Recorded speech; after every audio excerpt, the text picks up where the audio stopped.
What's up, everybody? It's Luke James, not the singer. If you're looking to get your music reviewed, you can hit up this email that's right here. But today I'm going to hit you up with my thoughts and opinions on this new project from YBN Cordae called The Lost Boy. Now, YBN Cordae is a rapper who was born in North Carolina and he came up in Maryland, and just recently he made the XXL freshman list, so he's really been making a name for himself. He put out plenty of dope remixes last year, including when he jumped on the instrumental from Eminem's song My Name Is.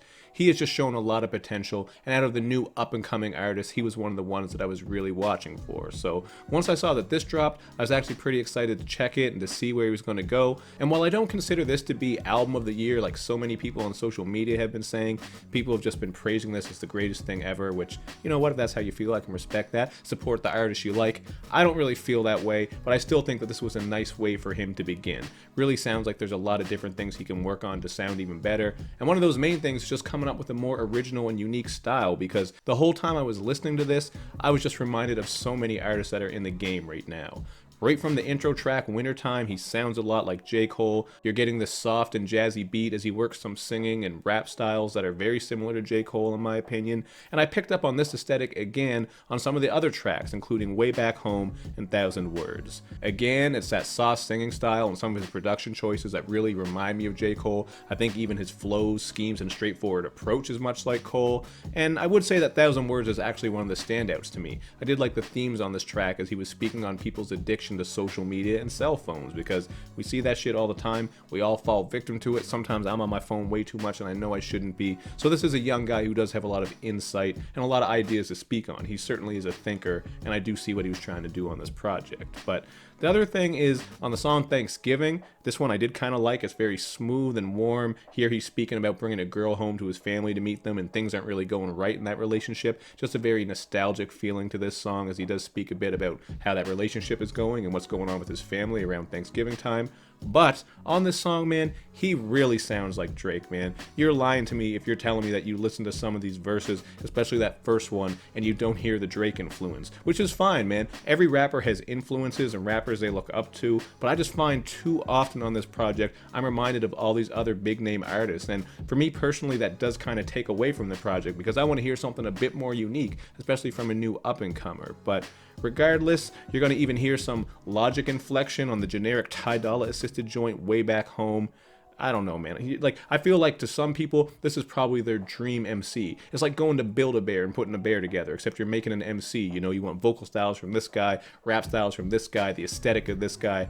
That's what I got from this project a lot, man. There are even some Chance vibes on here at times, and Chance is featured on the song Bad Idea, which I will talk about in a minute. But that's the main thing that really held this project back for me. I just felt like it's one of those projects that sounds fine. Like, there certainly wasn't anything on here that I thought was all out trash. The production is very warm and fuzzy for the most part, and I did like some of the beats, also some catchy hooks, and he proves that he can sing, especially on those interludes where he's doing some gospel stuff. I thought he sounded pretty good. Sonically, the stuff sounds fine, but it's just so familiar. Not a lot on this is wanting to draw me back into it, and that's the main issue, man. I wanted something that would give me a bit more replay value and really make me say this guy is going to change the game, whereas it really just feels like he's following a lot of the trends that we have heard. But overall, you know, I do like the overall feeling and sound, as I mentioned. I think there is a nice vibe here, so if people like it just for chilling and laying back, I certainly respect that.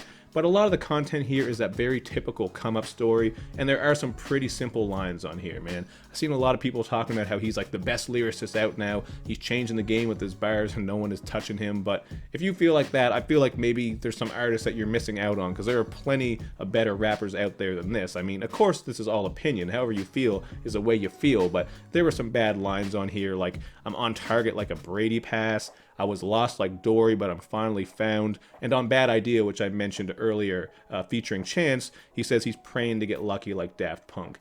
These are just some really simple lines where he's not really working these ideas in any creative or unique way. They're just very straightforward, and there are plenty instances of that throughout this album. But where he is a young MC, I think as he continues to work at this and grow, he will get a bit more clever with it and maybe flesh his content out a little bit more as well.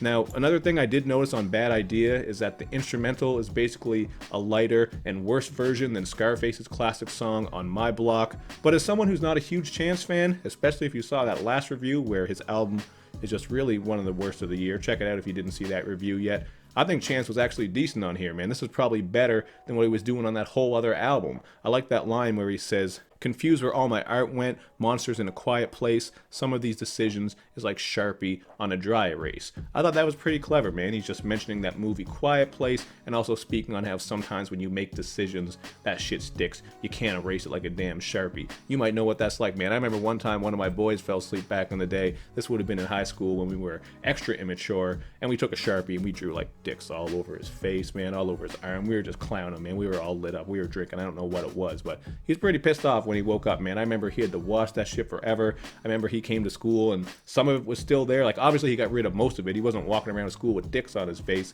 but you could see faint lines on him. But anyway, I'm getting off track. That's just the old story I remember now, so I threw it out there because that's what I do. But to get back to this one, I did mention how that song Bad Idea has a worse off Scarface instrumental, and on We Gon' Make It featuring Meek Mill, we're getting him doing that Young Thug impersonation that he's recently been doing over the past couple of years.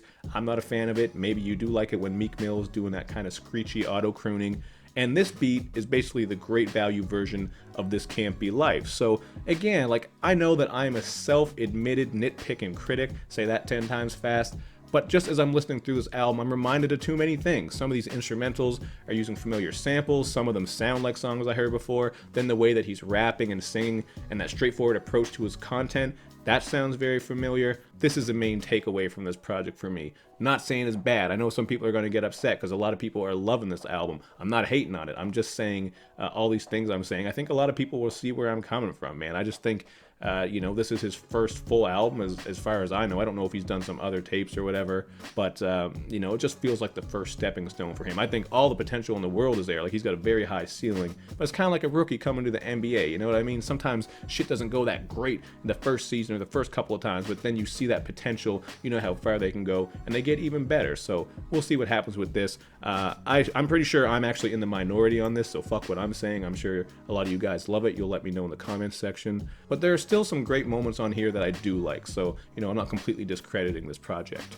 I thought Nightmares Are Real was a clear standout. This is where Cordae and Push are speaking on their trials and tribulations coming up in the rap game, from struggling, getting kicked out of home, to skipping school. Again, kind of typical come-up story. His approach very straightforward, but it works here. Another gentle instrumental, and here you're going to hear some of those catchy Cordae vocals that I mentioned. I think he does have a pretty nice singing voice at times, and that does work with his music, even though so many other artists are doing it these days. But you know what? Works for him, and I can understand people liking it. Then with Family Matters, we get a poignant track where he's obviously speaking on some family matters. I ain't talking about the Winslow and Waldo, Geraldo, Baldo. He's just talking about some of the shit going on with his blood relatives, man. He mentions how he has this cousin who's in an abusive relationship, and he just kind of juxtaposes that with how he's doing really good in life and he's chasing his dreams. So as good as he's doing and he's sort of rising to the top, there are still these issues within his family and he's seeing these things. So this content here was something that did stick with me, and you do get that sprinkled throughout, man. He's certainly not an artist who spends much of the album bullshitting. He does have stuff that he's saying.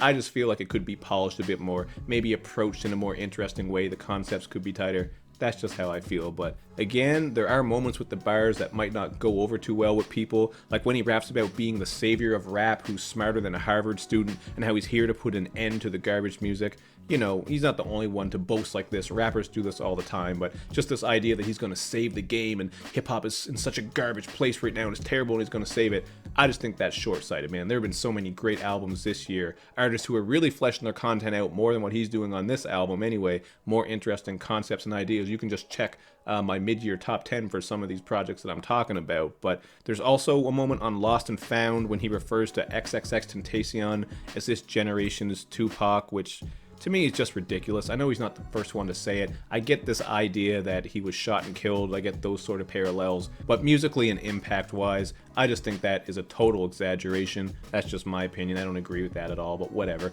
These are just some of the moments that I'm talking about. Again, I know that I'm nitpicking here, but especially with an artist who I was really looking forward to and I had high hopes for, this one was a little bit disappointing, and I'm going to go with a 3 out of 5. I just don't see myself coming back to this one at all. I think there's a lot of polishing to be done. All the potential is there, and I don't think, this is like a 4 or 5 out of 5, because I think he's going to do even better as he propels his career and keeps moving forward. But along with those introspective moments that I did like, you do get some fun moments as well. I did like that flute banger, Have Mercy, that was one of the singles. I thought that was solid. R&P has him and Anderson .Paak showing A+ chemistry over this slinky little J. Cole beat. I just like the way that they play off of each other and rap back and forth on that one, so that was a lot of fun. So yeah, man, I think there are a lot of areas where he can continue to grow and improve. This is a good effort. I'm just not hearing the album of the year hype, man. If you are, that's cool. I'm glad you found an album that you love, but I'm just expecting him to do a little bit better than this, and I really think that he will. So this ain't me hating, just to be clear. I'm sure those comments are going to come out anyway. You know how it is, even though this is a positive review. But yeah, that's all I got to say about this one. But you guys can let me know how you feel about this one. Hit me up in the comments section with your thoughts and opinions. Make sure you show me love and you show me lots of it. Thank you for watching, everybody. I will see you next time.